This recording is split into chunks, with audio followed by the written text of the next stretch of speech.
Hello student, इस video में आपका कक्षा 9वीं का जो यहाँ पे विषय आपका विज्ञान है ना, तो इसमें मैं बताना चाहता हूँ आपका एक लास्ट अध्याय जो है ना, अध्याय जो कि 12 है, ये आपका इस विज्ञान का लास्ट अध्याय 12 है। हम लोग देखेंगे इसके सभी। चलिए, अध्याय 12 का नाम है खाद्य संसाधनों में सुधार। तो इस प्रकार से आपको कुछ पॉइंट मुख्य महत्वपूर्ण बिंदु दिया गया है और यहाँ से आपका प्रश्न शुरू होता है। चलिए, यहाँ पर है सही विकल्प। पहला, ऐसी फसलें जिन्हें हम वर्षा ऋतु में उगाते हैं उन्हें कहते हैं, उन्हें खरीफ फसल कहा जाता है।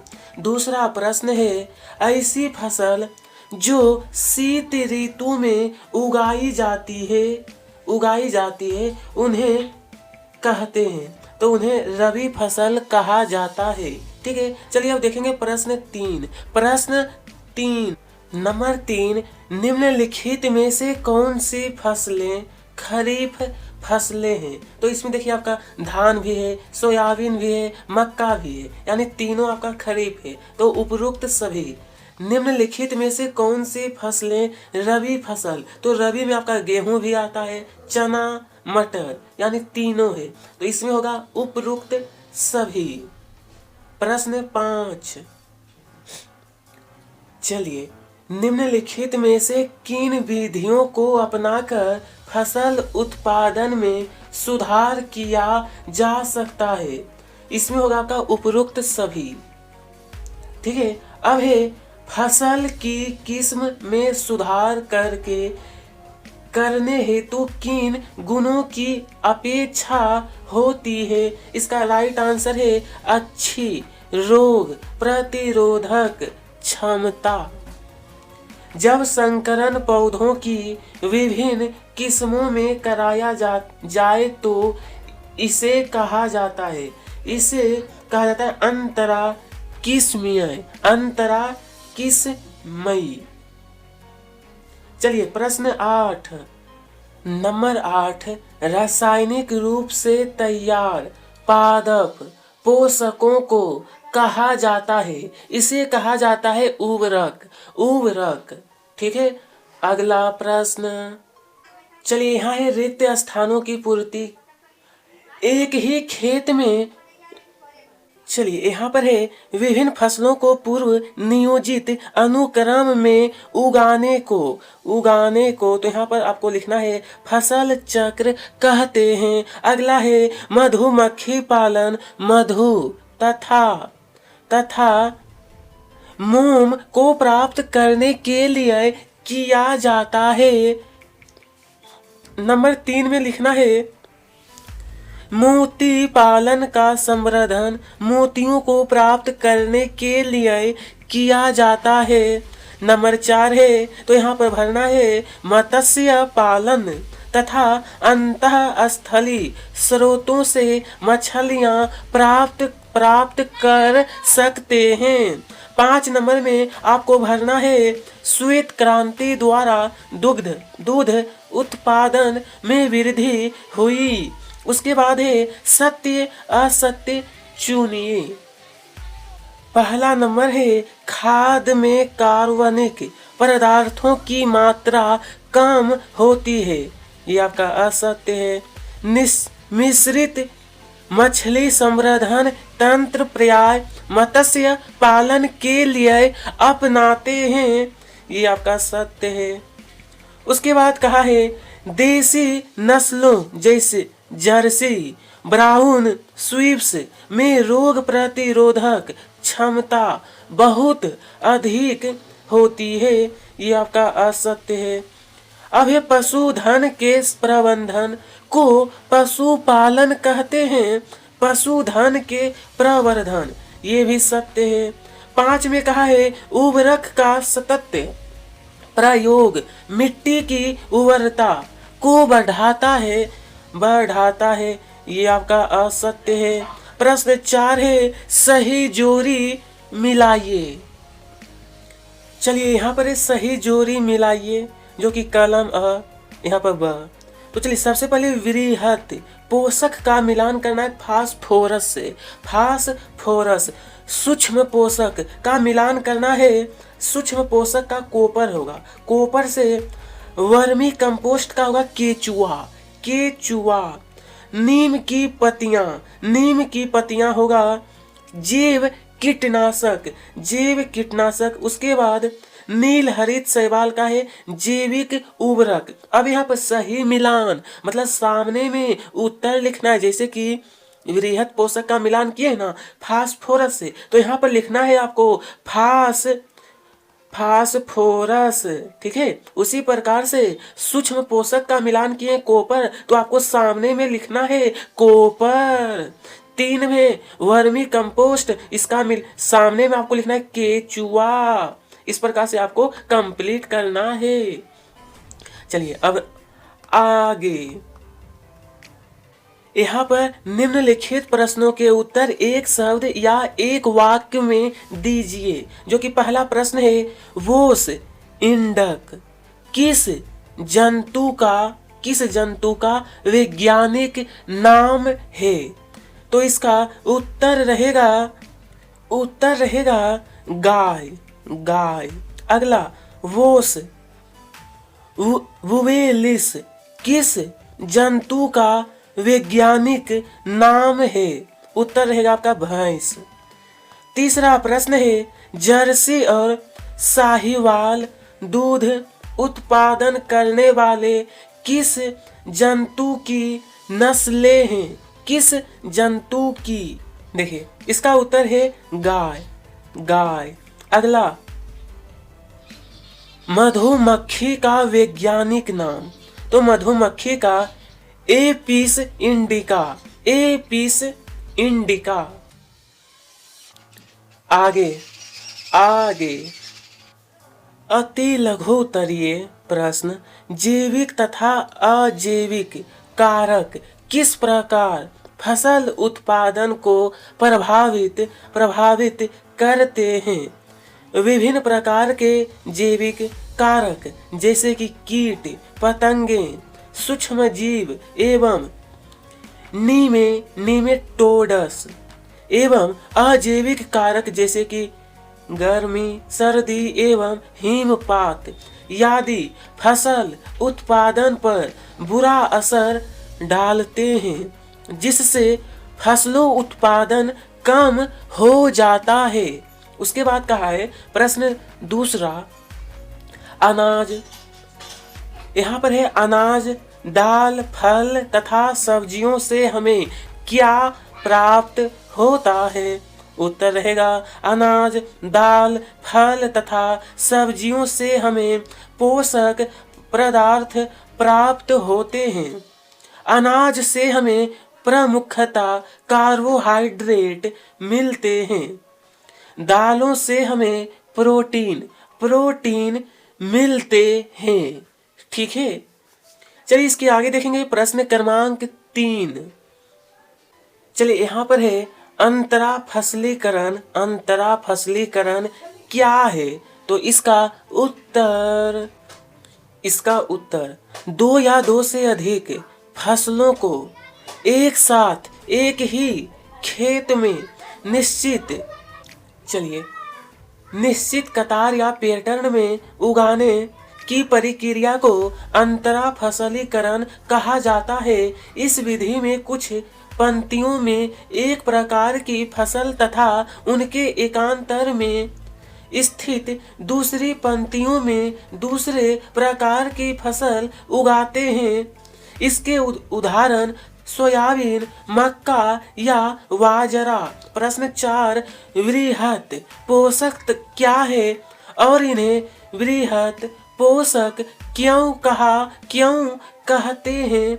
इसका उत्तर तो इस प्रश्न का उत्तर है ऐसे पोषक तत्व जो पौधे की वृद्धि के लिए बड़ी मात्रा में आवश्यक होते हैं, पोषक तत्व कहलाते हैं।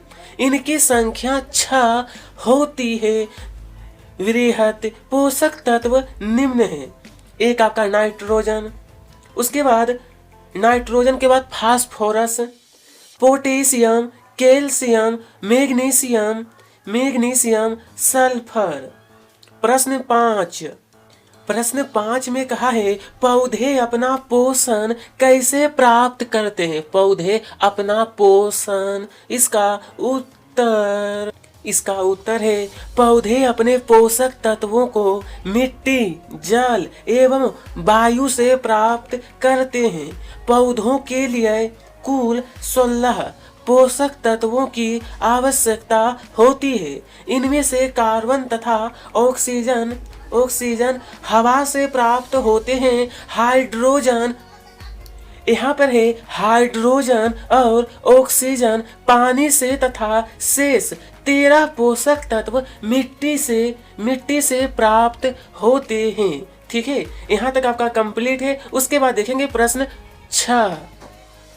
यहाँ पर है चारा फसलें क्या होती है? चारा फसलें, चलिए इसका देखिए उत्तर है कुछ पौधों जैसे कि बरसीम, जई अथवा सूरान घास का उत्पादन पशुधन के चारे के रूप में किया जाता है। इन्हें चारा फसलें कहते हैं। क्या कहते हैं?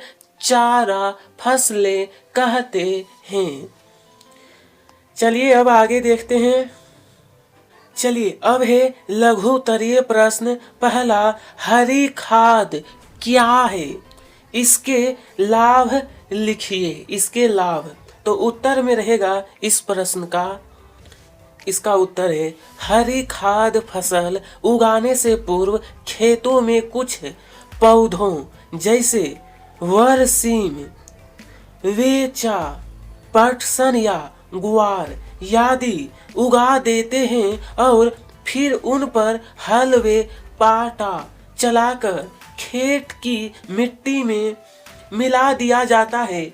ये पौधे हरी खाद में बदल जाते हैं जो मिट्टी को नाइट्रोजन व फास्फोरस से समृद्ध करने में सहायक होते हैं।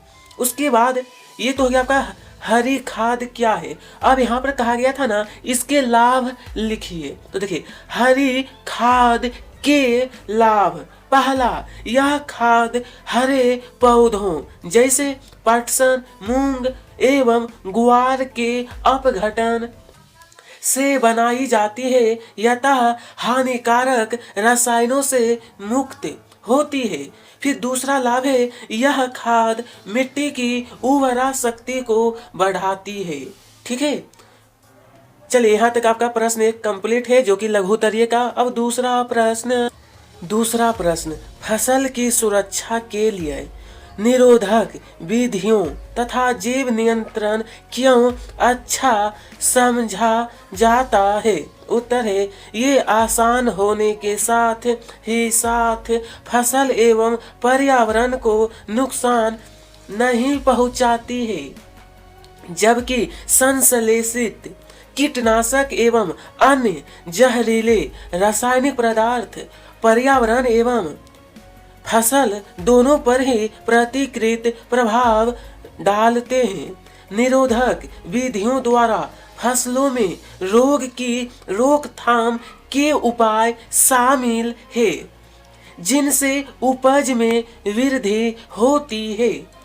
अगला प्रश्न है जो कि प्रश्न नंबर 3 में कहा है पशुओं की नस्ल सुधार के लिए पर्याय कौन सी विधि का उपयोग किया जाता है और क्यों? उदाहरण सहित लिखिए। उदाहरण सहित, तो इसका उत्तर रहेगा पशुओं की नस्ल सुधार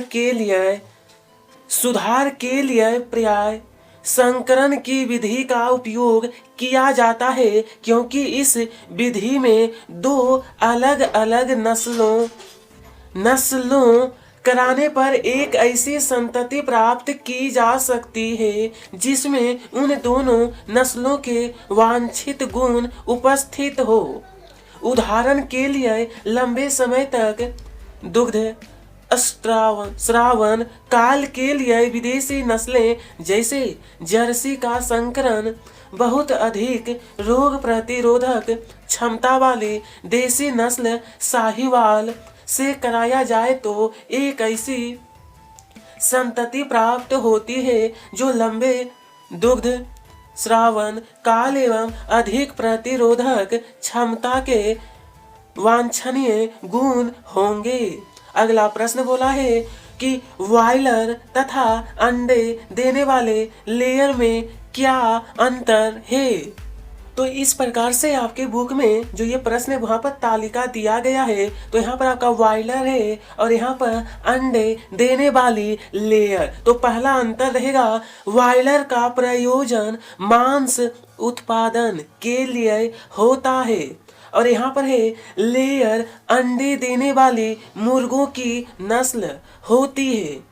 दूसरा नंबर है, बॉयलर के आहार में प्रोटीन तथा वसा भरपूर मात्रा में होता है और यहाँ पर रहेगा अंडे देने वाली नस्ल लेयर के भोजन में विटामिन की मात्रा भरपूर होती है। तीसरा अंतर, बॉयलर को कम स्थान की आवश्यकता होती है और यहाँ है लेयर को अधिक स्थान की जरूरत होती है। इस प्रकार से बॉयलर और अंडे देने वाली लेयर में अंतर। चलिए अगला प्रश्न 5, सिंचाई के 3 स्रोतों का वर्णन कीजिए। तो इसका उत्तर पहला, सिंचाई के प्रमुख स्रोत निम्न प्रकार से है। नहरें सिंचाई का बहुत ही विस्तृत और व्यापक तंत्र है। नहरों में पानी एक या अधिक जलाशयों अथवा नदियों से आता है। मुख्य नहर से शाखाएं निकलती है।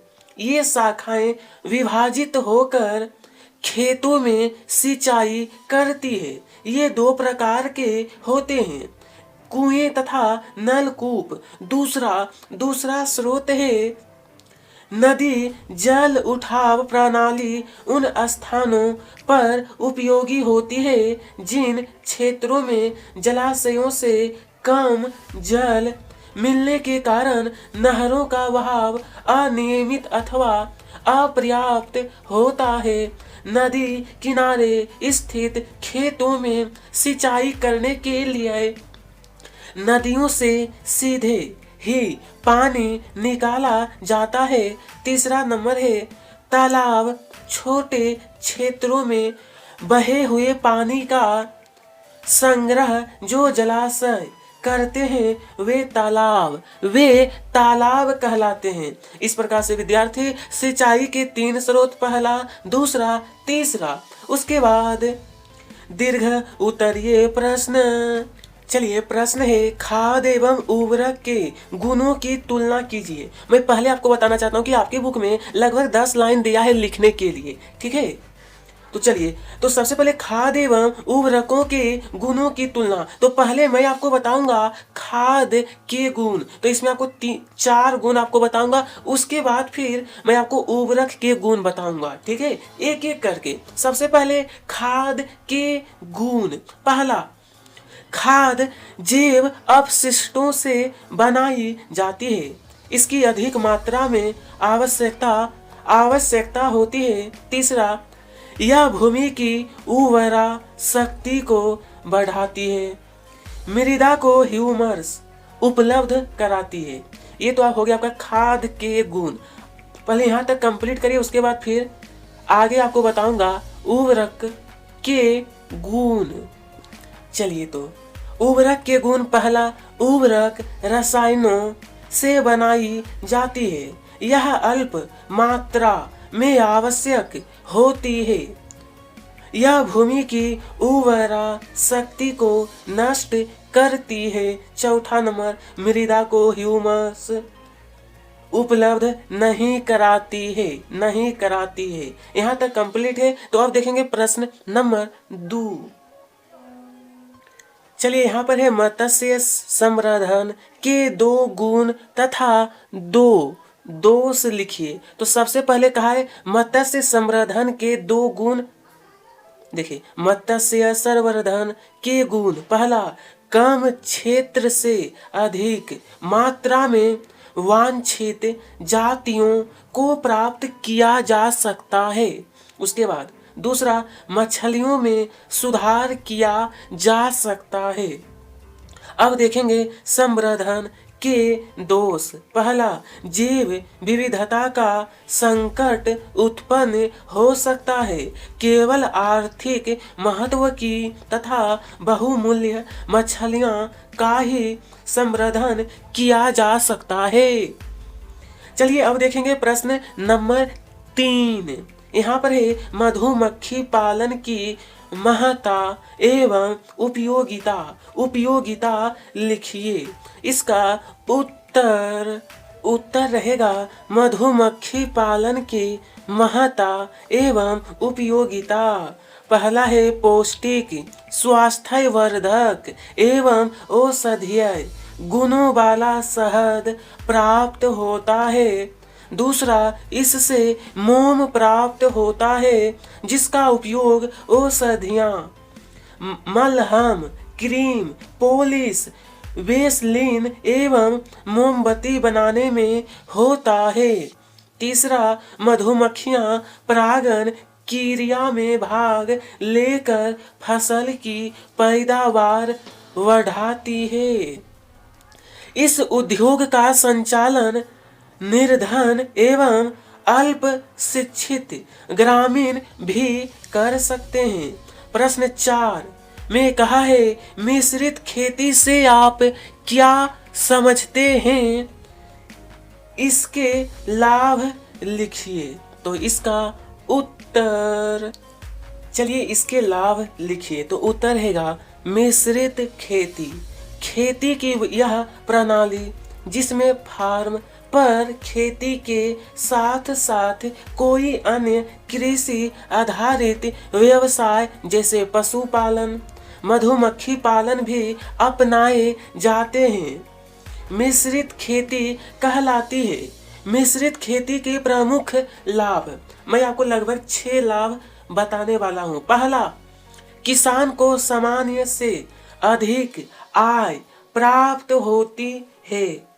मजदूरों को वर्ष भर मजदूरी मिलती रहती है। तीसरा, पशुओं को वर्ष भर चारा उपलब्ध रहता है एवं अपशिष्ट से खाद तैयार होती है। एक व्यवसाय के अपशिष्ट दूसरे व्यवसाय के संसाधन के रूप में प्रयुक्त होते हैं। इससे पदार्थों का पुनर्चक्रण होता है। नंबर 4 है भूमि का वर्ष भर उपयोग होता रहता है।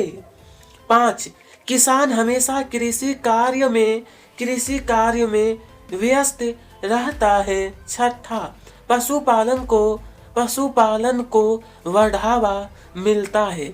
इस प्रकार से मिश्रित खेती क्या है, इसके लाभ मैंने बता दिया हूँ। ठीक है, इस तरीके से। चलिए अब प्रश्न 5। चलिए अब यहाँ है फसल चक्र क्या है। फसल चक्र के प्रमुख सिद्धांत एवं इसका महत्व लिखिए। देखिए कितना प्रश्न है। पहले तो आपको बताना है फसल चक्र क्या है, उसके बाद कहा है फसल चक्र के प्रमुख सिद्धांत, उसके बाद कहा है इसका महत्व, यानी 3 प्रश्न है। तो चलिए देखिए, फसल चक्र इंग्लिश में कहते हैं क्रॉप रोटेशन। किसी खेत में विभिन्न फसलों को पूर्व योजनानुसार क्रम में अदल बदल कर बोना, जिससे कि भूमि की उर्वरा शक्ति नष्ट ना हो, फसल चक्र कहलाता है। फसल चक्र का प्रमुख लाभ भूमि की उर्वरा शक्ति बनाए रखकर फसलों का उत्पादन बढ़ाना है। उसके बाद लिखना है उदाहरण में सोयाबीन, चना, मक्का, मटर। इस प्रकार से ये आपका हो गया फसल चक्र। पहले इतना कंप्लीट करिए, उसके बाद फिर मैं बताऊंगा फसल चक्र के प्रमुख सिद्धांत और इसका महत्व। चलिए अब देखेंगे फसल चक्र के सिद्धांत। पहला, इसमें लगभग 6 बताया जाएगा, ठीक है। उसके बाद यह भी आपका कंप्लीट हो जाएगा। उथली जड़ वाली फसलों के बाद गहरी जड़ वाली फसलों को बोना चाहिए। अधिक खाद की मांग वाली फसलों के बाद कम खाद वाली फसलों को बोना चाहिए। उसके बाद अनाज वाली फसलों के बाद दाल वाली फसलों को बोना चाहिए। अधिक सिंचाई वाली फसलों के बाद कम सिंचाई वाली फसलों को बोना चाहिए। अधिक जुताई वाली फसलों के बाद कम जुताई वाली फसलों को बोना चाहिए। समान कीट व रोग लगने वाली फसलों को एक के बाद एक नहीं लगाना चाहिए। ठीक है, चलिए ये आपका प्रश्न 5 पूरा हो गया है। अगला प्रश्न 6, निम्नलिखित पर संक्षिप्त टिप्पणी लिखिए। तो चलिए यहाँ पर आपका है मधुमक्खी पालन, उसके बाद दूसरा है मुर्गी पालन जिसे कहते हैं कुक्कुट पालन। तो इसका उत्तर सबसे पहले मधुमक्खी पालन। मधु यानी शहद और मोम के उत्पादन के लिए मधुमक्खियों को पालने की प्रक्रिया मधुमक्खी पालन कहलाती है। शहद का सर्वत्र उपयोग होता है, अतः इसके लिए मधुमक्खी पालन का उद्यम एक कृषि उद्योग बन गया है। शहद एवं मोम का उपयोग औषधि के रूप में किया जाता है। दूसरा आपका है मुर्गी पालन। अंडे और मांस का उत्पादन करने के लिए मुर्गियों को पालने की प्रक्रिया मुर्गी पालन कहलाती है। मुर्गी पालन में उन्नत मुर्गी की नस्लें विकसित की जाती है। प्रश्न 7 है किन ऐच्छिक गुणों को नंबर 7 में कहा है ना, किन ऐच्छिक गुणों को प्राप्त करने के लिए मुर्गी पालन में प्रयुक्त मुर्गी की नई किस्में विकसित की जाती है। इसका उत्तर निम्नलिखित ऐच्छिक गुणों को प्राप्त करने के लिए मुर्गी पालन में प्रयुक्त मुर्गी की नई किस्में विकसित की जाती है। पहला है चूजों की संख्या तथा गुणवत्ता। दूसरा, छोटे कद के ब्रोलर माता पिता द्वारा चूजों के व्यावसायिक उत्पादन हेतु गर्मी अनुकूलन क्षमता, उच्च तापमान को सहने की क्षमता, देखभाल में कम खर्च की आवश्यकता, सस्ते रेशेदार आधार का उपयोग कर सके। ठीक है, इस प्रकार से 5 पॉइंट भी लिखना है। अगला प्रश्न इस अध्याय का लास्ट प्रश्न है 8 नंबर। ठीक है, चलिए यहाँ पर कहा है ना कि मधु उत्पादन के लिए प्रयुक्त मधुमक्खियों में कौन से ऐच्छिक गुण होने चाहिए। इसका उत्तर है मधु उत्पादन के लिए प्रयुक्त मधुमक्खियों के ऐच्छिक गुण। 1 नंबर है मधु एकत्रित करने की अधिकतम क्षमता, निर्धारित छत्ते में अधिक समय तक रहने की प्रवृत्ति, तीव्र प्रजनन की प्रवृत्ति, कम डंक मारने की प्रवृत्ति। इस प्रकार से विद्यार्थी आपका यह भी अध्याय समाप्त हो गया है। ठीक है, तो आपका क्लास 9th में सामाजिक विज्ञान तो पहले आपका कंप्लीट हो गया। उसके बाद ये आपका साइंस भी। कमेंट बॉक्स में बताइएगा कि अगला कौन सा टॉपिक आपको चाहिए। वीडियो पसंद आई हो तो लाइक करिएगा, साथ में सब्सक्राइब। आप सभी को तहे दिल से धन्यवाद।